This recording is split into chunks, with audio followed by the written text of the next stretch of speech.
Um, as as Mark went to do the scripture reading, I went to grab my phone, my Bible that I use, and I realized it was nowhere on me. But it's laying there in the front pew. I don't need it. Spencer offered to go grab it for me. I said no. I said we'll keep it away for now because there's been sometimes whenever I've spoken in the past, interference in the recordings that they're doing, the digital recordings, and they think possibly it's due to my cell phone. So I already forgot it. It's laying down there. I'll let it be, and hopefully it doesn't interfere with today's recording. The other thing that I do wrong, if you will, whenever I'm doing a sermon and they're trying to record it, is I ask for audience participation, and then I don't hand a mic to anybody, so that part doesn't get recorded. So I'll ask for maybe a little bit of audience participation today, but what I'll do is I'll recite whatever you say back into the microphone. At least that way it gets recorded. So that'll be my effort to try to do that properly. So today's message is actually going to be conveyed a lot like a children's story. It's not, if you were coming here for a extremely in-depth Bible study, lot of scripture, lot of digging, delving in, that is not what you're in for here today. This is going to be more like a children's story, okay? And for that reason, I'm thinking about making everybody come sit in the front row. Does everybody want to come up and sit up like the children do? Skip said, yeah. I don't know. I got a few people agree. No, I'll let you stay where you are. But I want to talk to you guys about a story about a guy, okay? And I don't have a name for this guy, but what I want you to picture is a gentleman who is a carpenter, okay? Contractor carpenter. But I want you to picture him set pre-industrial age, okay? So we're talking hand tools and such. We're not talking the modern conveniences that we enjoy here today. And I'll tell you, having worked on some older homes and older projects from time to time, when I go in and I look at like the detail work that people had, like with the crown and the dental and these different things, and then I think they did that by hand with like a chisel and a saw. You know, I actually had even thought of bringing like just a simple dimensional 2x4 in here this morning with just a little handsaw and just cutting it, or maybe letting somebody cut it, just to feel what it feels like to cut something by hand, okay? I'm done with that within like 2 seconds of starting it, okay? I do not like to have to do any of that work by hand. I'm always looking for something I can plug in and do electric, or gas powered, but this contractor is kind of an A to Z contractor. And his situation was this. And I'm going to take you through one day that he kind of dealt with. He woke up in the morning pretty early, like most contractors and people who work with their hands do. And on his way out of the bed, just to make it a great day, walked around the front corner of like the bed thing where he was lying and just stubbed his toe. I mean, just hit it hard, and that kind of miserable throbbing pain that just is not the way. It starts you off on the wrong foot. Okay, no pun intended. Okay, there was a pun intended. But it starts you off on the wrong foot. But he got around, he got dressed, put some shoes on and such, and he gets outside, and wouldn't you know it, it's just a miserable day. It's just hot. You walk outside and it's already scorching, humid, 80 degrees at 6 a.m., okay? And this is before the time of having any sort of telephone communication or any sort of, quick messages. So he had a crew that worked with him every single day, and they usually meet right around that time, at 6:30 or so.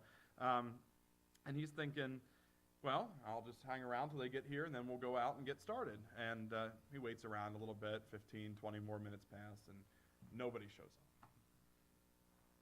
for whatever reason, he has no idea, but, maybe families are sick, or, they forgot that they were working today, or whatever it is, nobody shows up. So he goes, well, I guess I'm tackling today by myself. But it wasn't an easy feat. It's not like what he had to do today was already kind of like laid out in a workshop somewhere. He was actually this A to Z guy that actually had to go out and get the wood, okay? So part of his day was to go out and cut down a tree. Now, anybody here that burns wood? Cut down your own trees? How often do you guys do? I got some people saying yes. I'll put that in the recording there. People saying yes. How often do you guys take down a tree without a chainsaw? Okay, without cutting it down with a chainsaw. 0 for this guy.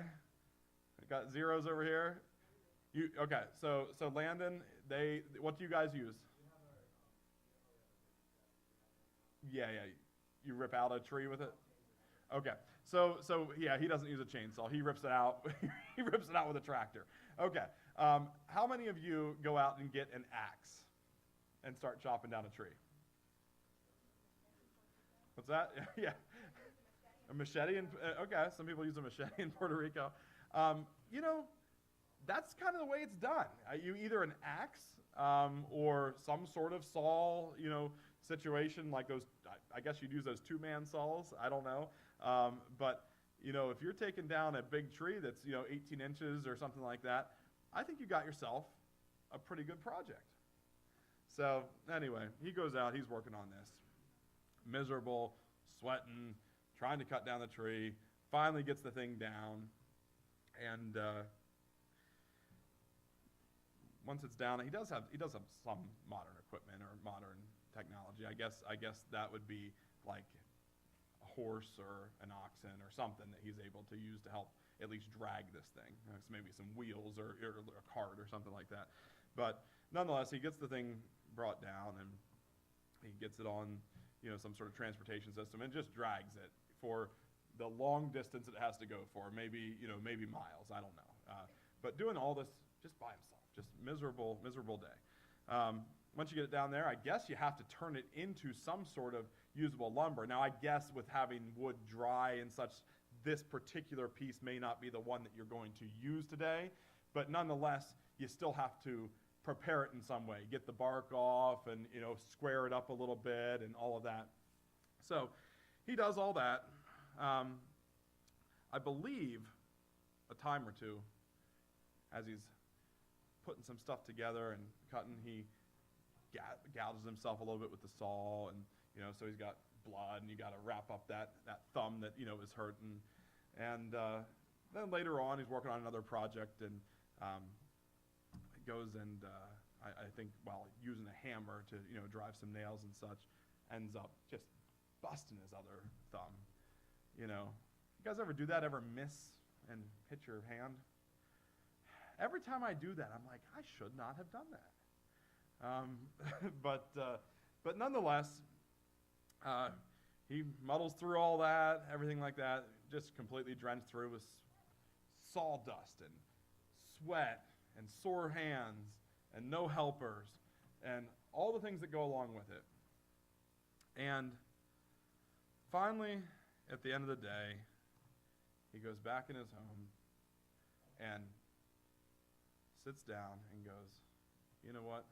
Today's over, okay? Now, you would think that there'd be some moral to this story, that I drug you guys along for this long story to tell you something about this story. But that's it. I'm leaving you there. That's all there is to this story, is this guy just had a no good, rotten, bad day, okay? It was just a rough day.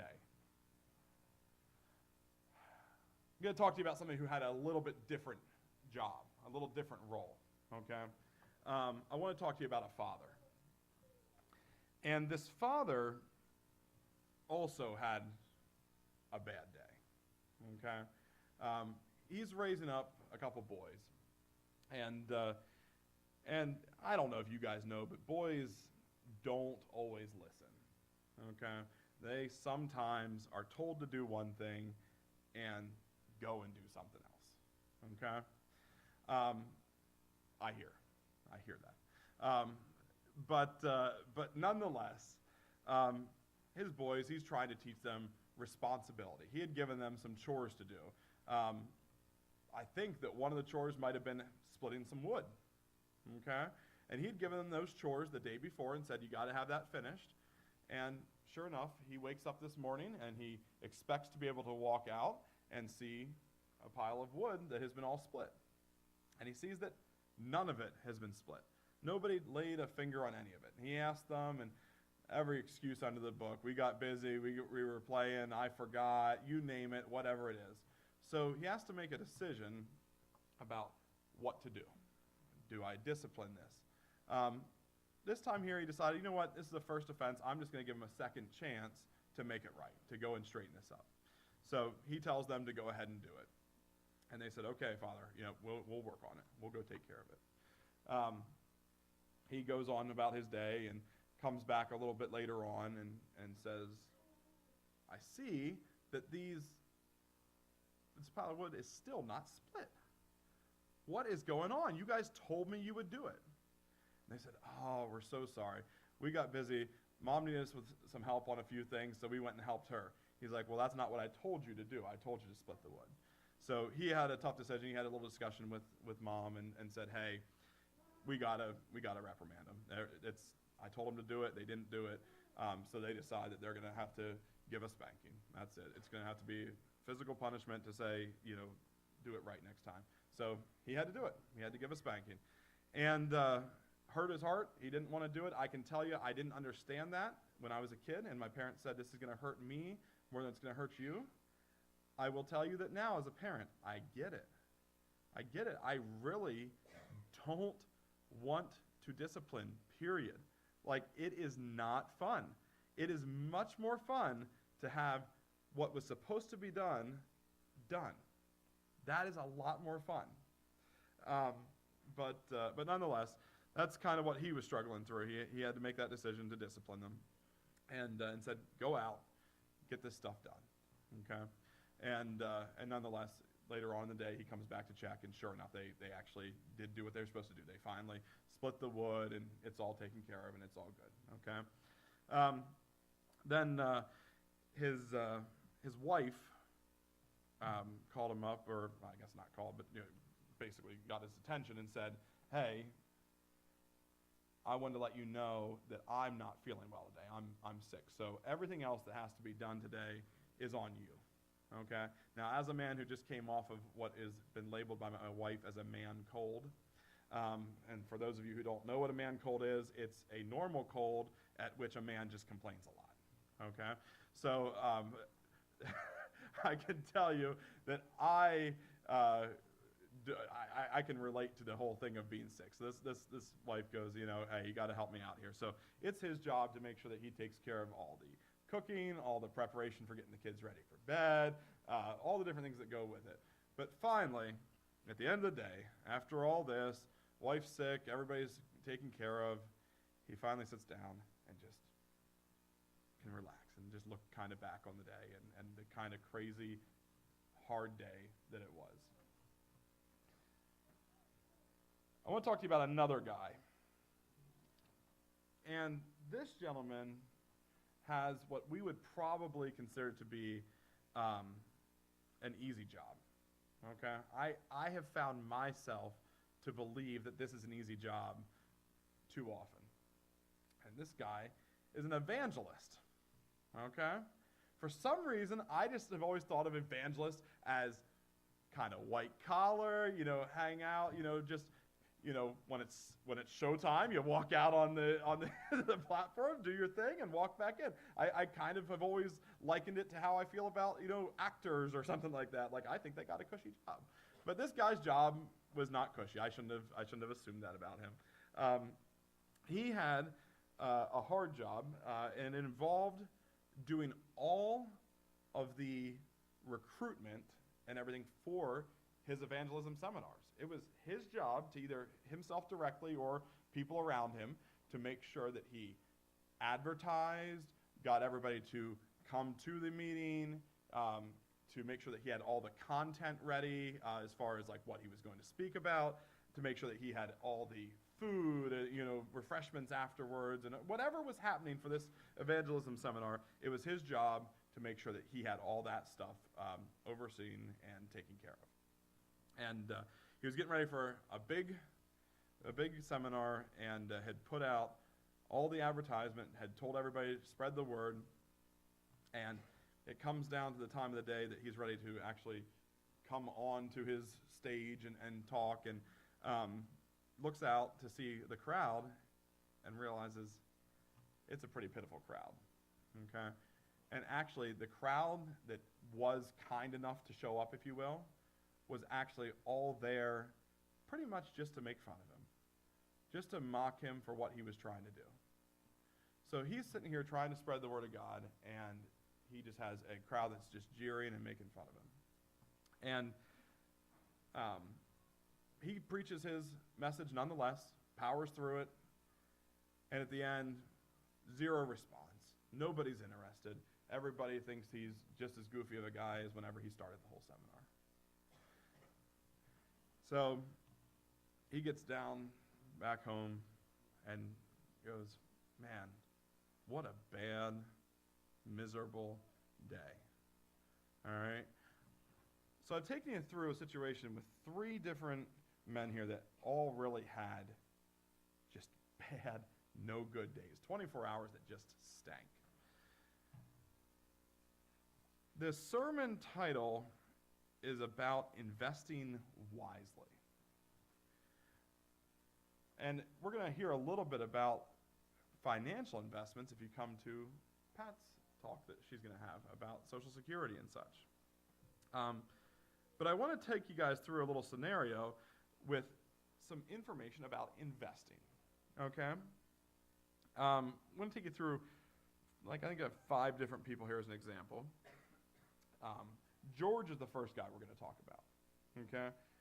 George has decided that he's going to invest $2,000 per year for 20 straight years. So he starts investing $2,000 a year for 20 straight years, and then after those 20 years, he stops contributing anything to his investments, okay?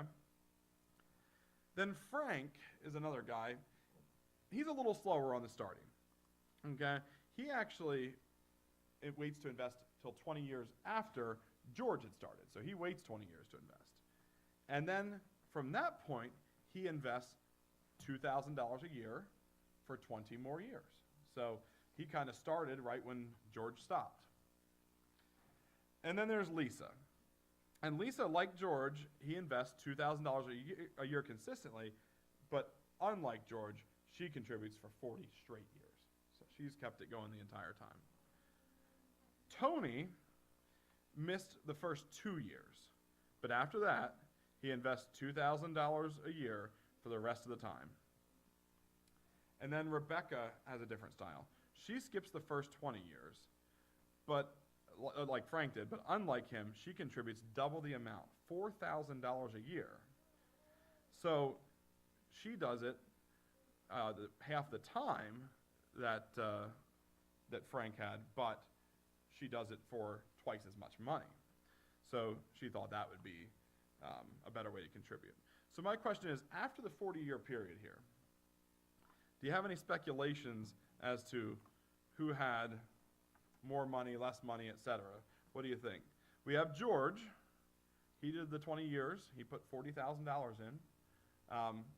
We have Frank, who also put $40,000 in, but on the second half of that, the second part of the 20 years. We have Lisa, who put in $80,000 because she just kept doing it for all 40 years. And then we have Tony, who ends up just putting $76,000 in. He skipped those first 2 years. And then finally Rebecca, who put $80,000 in, but only for the second set of 20 years. Maybe I should have written this down. Anyway, do you guys know who has the most money at the end of this scenario? And now you don't have to remember the names, but do you remember, who do you think has the most money? Okay, you think George does? Okay. That's not the right answer, but you're close. You're close. There's one person in here that kept it consistent for a long time. Lisa. Lisa did the $80,000, $2,000 a year for 40 years straight. She has the most money. She, in this scenario, has $400,000 for her $80,000 that she put in. Okay? But interestingly enough, the next person is Tony. Tony did skip the first 2 years, but then went for the other 38 years and wound up with $345,000. Okay? Now, George, who was our first guy, who only put $40,000 in, he put the first 20 years in, is third place, $317,000. He didn't do 20 years of this investing. He skipped $40,000 of this investing, and because of the compound interest and such, he was able to actually come in here with like third place. Frank's the guy that waited 20 years to start investing, but still put the same $40,000 in. He only has $82,000. Okay? And Rebecca, and she was the one who also skipped the first 20 years, but doubled up her money for the last 20. She has $163,000. So in this scenario, we've learned that the best way to have a good return on this investment is to invest consistently and invest early, to just do it all the time. I'm going to summarize all this, hopefully, in a nice way to wrap up a package and send it home with you. Okay? And I'll let you know, I kind of misled you guys a little earlier. The 3 guys that I talked about, same guy. It's the same guy. It wasn't three different guys.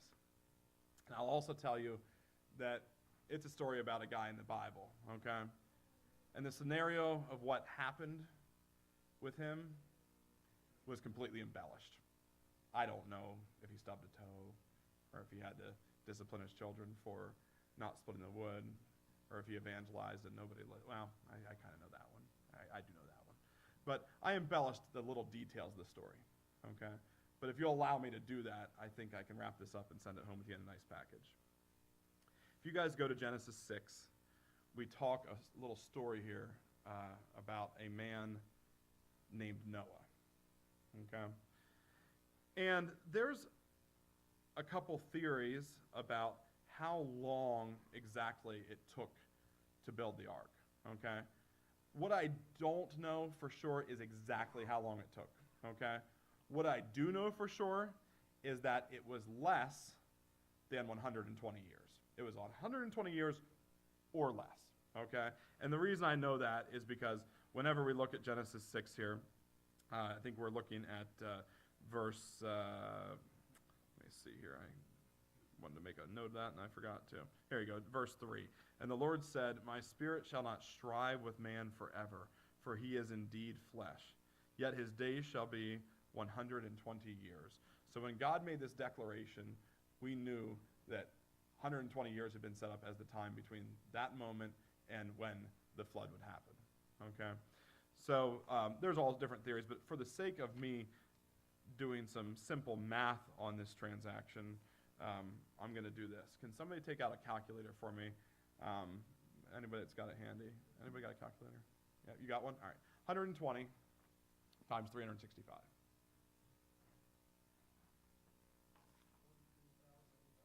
43,800. Okay.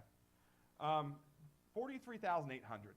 Let me think of something that we use that. I like cars. I like cars. So 43,800. Is that a lot of miles on a car? It's not a lot. But I mean, it takes you what? It takes you 2 years, something like that. Yeah, it depends on what time frame. But it's not zero. I mean, we're talking about some miles, 43,000 miles, maybe 1/4 of the life of the car, something like that. So 43,800 miles. Would you guys think that in comparison to that, 1 mile makes that big of a difference? I mean, 1 mile, what's 60 miles an hour? It takes you 1 minute. 1 mile, 1 minute. All right? I took you through 3 different days in the life of Noah. from when this declaration got made, that there'd be 120 years. One day, out of 43,800 days, one of those days, he had a rotten day for evangelism. One of those days, he probably had a rotten day for construction. One of those days, he had a rotten day for family life. Everything went wrong. Any of us could easily look at that situation and just give up and say, it's too much, it's too hard, I can't do it anymore. But what he did is for 43,800 days, and understand that I'm not necessarily saying that I know that that was every moment that he was building an ark for every one of those days, okay? But for 43,800 days, he kept investing in God. Day after day after day after day after day. And like our scenario here, he actually got the eternal prize of investing for eternity. Now, he saw a very short-term goal. He had people that were probably jeering and mocking him, talking about flood. How can there be a flood? Having to listen to that day after day after day after day for 43,800 days? But God rewarded him and his family for their faithfulness. When everybody else around them doubted, whenever everything went wrong, he continued to invest for eternity. So that's my challenge to you today. That no matter what today looks like, no matter what yesterday looks like, no matter what tomorrow might look like, keep an eye on investing for eternity. If you'll bow your heads with me. Dear Heavenly Father,